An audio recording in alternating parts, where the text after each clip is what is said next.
Hello, in this video I'm gonna show you how you can add a website or a page to bookmarks in Google Chrome.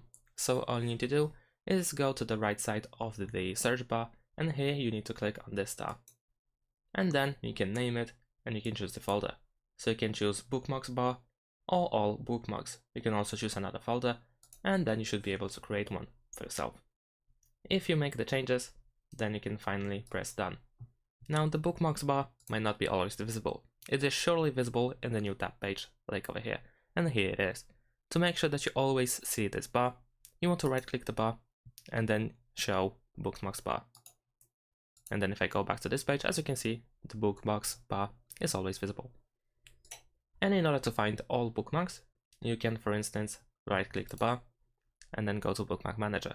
You can also go to the top right corner, click on these three dots, and then choose Bookmarks and List, and finally Bookmark Manager, like so.